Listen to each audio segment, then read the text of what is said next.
오늘은 고명환 작가의 강의를 듣고 왔어. 존댓말을 써도 되는데 그냥 혼자 이야기하는 것처럼 얘기하고 싶어서 이해해주기 바래요. 남편이랑 같이 예배를 끝나고 부산에 강의를 들었거든. 무슨 상도 그런 데서 홍보하면서 이렇게 고명환 씨 강의를 1시간 한 20분 들었는데 남편도 나도 참 느끼는 게 많았는데 내가 다 그분의 생각을 공유하지는 못했지만 내가 오늘 들은 얘기를 좀 하면서 우리 아들도 같이 들었으면 좋겠다 이런 생각을 했어. 첫 번째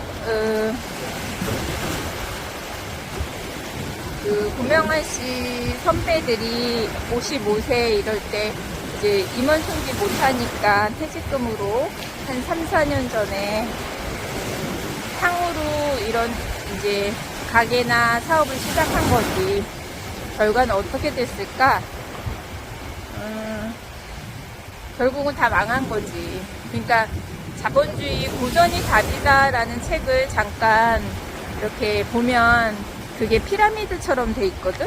근데 그게 결국은 뭐 삼성, 뭐 SK, 뭐 이런 임원 정도 되기 직전까지 간 사람들은 그래도 중산층으로 기본적으로 살았을 거라는 거지. 그런데 그 퇴직금 마지막 남은 보루를 다 까먹어버렸으니까 결국은 중산층의 삶을 살기가 굉장히 쉽지 않았을 거다라는 얘기를 하는데 나도 마찬가지거든. 나도 직장을 다니고 남편도 현재 직장을 다니지만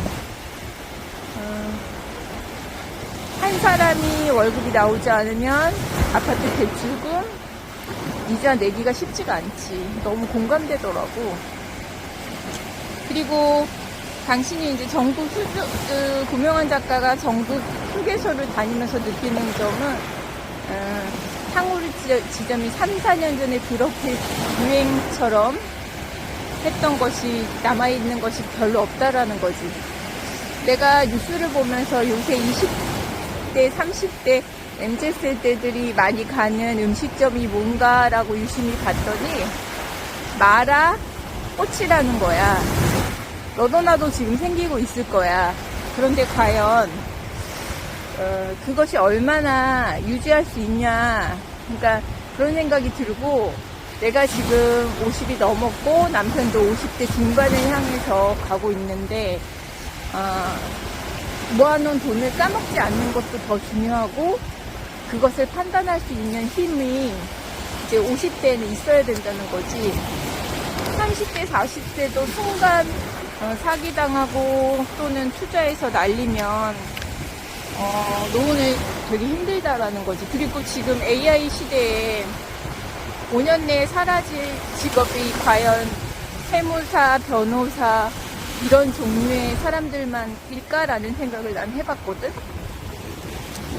그러면서 이제 젊은 부자들이 되게 옛날에는 뭐 날라리 아니면 뭐 졸부의 아들 뭐 이렇게 생각할 수 있잖아. 근데 난 그런 인식이 많이 바뀌었거든.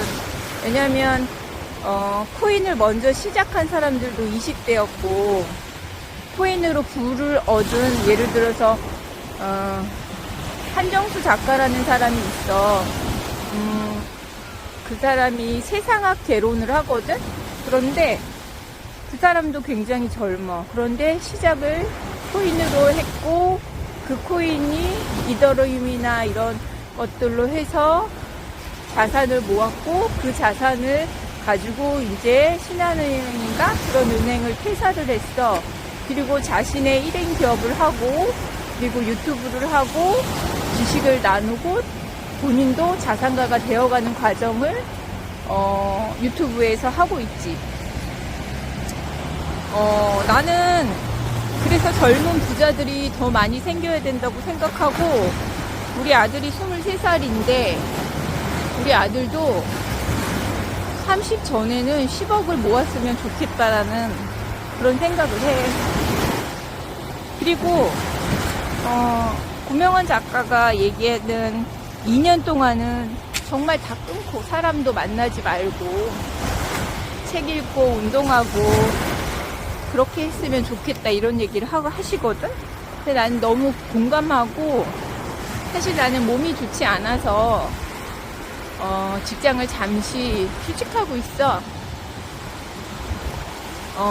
건강이 전부인데 아직 우리 남편은 아프지 않으니까 건강이 전부라고 생각하지 않아서 운동도 안 하고 그다음에 나쁜 음식도 막 먹고 그래. 그런데 2년 동안 책과 운동을 하다 보면 내 몸은 달라졌고 내 삶은 달라졌다는 얘기를 하시거든. 그러면서 내년, 오늘이 12월 28일이니까 내년 1월 1일부터 해라. 하자. 뭐 이런 얘기 하는데 결심은 미래로 도망간다라는 얘기를 하시더라고. 그래서 나이키의 Just Do It이라는 얘기가 즉시 해라. 그 뜻이라는 것을 다시 한번 얘기하더라고. 그러면서 이제 당신은 이제 소설책을 준비하고 있대. 그런데 그게 나도 그렇게 생각하거든. 앞으로 AI 시대에 일자리는 없어질 거고, 그 자리를 어떻게 대체하느냐, 우리 아이들의 미래가 좀 걱정되긴 해서 금융지능을 계속 키워주려고 나는 노력을 하거든. 그런데 옆에서 그런 얘기를 하는 거지. 유튜브는 대단한 사람들이 하는 것도 아니고, 그리고 뭐 유명한 사람이나 연예인이나 아니면 뭔가 그런 것이 하는, 그런 능력 있는 사람이 하는 거라고 생각하는데, 내가 이 유튜브를 개설한 것도 아들만 있는 집들의 삶이 굉장히 단조로울 수도 있을 것 같고, 노후에 딸이 없으니까 그런 생각을 좀 해봤어. 딸이 없으면 돈으로 금융치료가 아니라 금융으로 효도를 해야 된다는 생각을 하거든. 그래서 아이들한테 알려주고 싶었던 거지. 그리고 우리 엄마 아빠는 사실 82세? 80세 이렇게 되시거든. 그런데 지금도 주식하면 큰일 나는 줄 아시고, 그리고 통장에 있는 돈을 쓰지 않고 정말 돌아가시기 전까지 그걸 가지고 있어야 된다고 생각하셔. 사실 많은 돈이 있지 않기 때문에 그런 거지. 그런데 지금의 화폐 가치는 계속 떨어지고, 나도 그 말에 너무 동감하거든. 근데 고명환 작가님이 오늘 그 얘기 하시더라고. AI 시대에 금은 불이 더 오를 거다. 그렇지만 지금 사지 마시라고. 그러면서 20년 동안 안 파실 분은 사셔도 됩니다. 왜냐하면 안전자산을 지키는 법도 알려주시더라고. 근데 나는 그분의 얘기를 100% 다 이해했거든. 그리고 우리 아들이 금융지능을 알아야 된다고 생각하는 거에 있어서 오늘도 고명환 작가님이 금융을 알아야 된다고, 가르쳐야 된다고, 그리고 아셔야 된다고 얘기를 하시더라고. 그게 비단 부동산만이 아니라 주식, S&P 500, 나스닥 100, 뭐 미국 채권, 뭐 이런 거 얘기하는 거지. 그런데 난 너무 동감하고, 그다음에 또 그 얘기를 하시더라고. 고명환 작가님이 둘이 같이 성장하는 연애를 해라.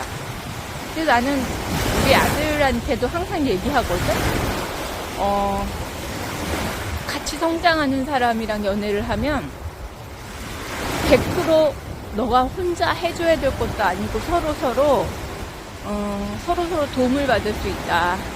그래서 사랑받은 집에 여자친구를 만나면 둘이 같이 성장할 수 있을 거다. 그런 얘기를 했는데 오늘 똑같은 얘기를 하시더라고. 그리고 책을 꼭 읽고 셀프 몰입과 셀프 건강을 챙겨라 얘기를 하시더라고. 그래서 나도 아들한테 조금 전에 너도 유튜브를 했으면 좋겠다 그 얘기를 했거든. 역시나 안 좋더라고. 특별한 사람이나 하는 거라고 생각하거든. 그런데 우리 아들이 미국 자산이 이제 1억이 돌파가 됐잖아. 그리고 그 아이가 군대에서 모은 적금으로 지금 미국 주식이랑 한국 주식 해갖고 3천만 원이 돌파됐어. 그러면 그것을 가지고 어떻게 자산을 불리는지 그것에 대해서 한번 유튜브를 좀 개설해봐라 그랬더니 안 듣더라고. 그런데 그것도 그 아이의 몫이더라고. 언젠간 엄마의 얘기가 들리겠지. 그치? 그리고 오늘도 고명한 작가는 육지도 가서 글을 쓰신데, 그러니까 자발적인 소리? 그렇게 말씀하시더라고. 그러면서 오늘은 9시에 안내 까레디나? 사실 잘 모르겠어. 들어보긴 한 것 같은데, 영화로 나왔던 것 같은데,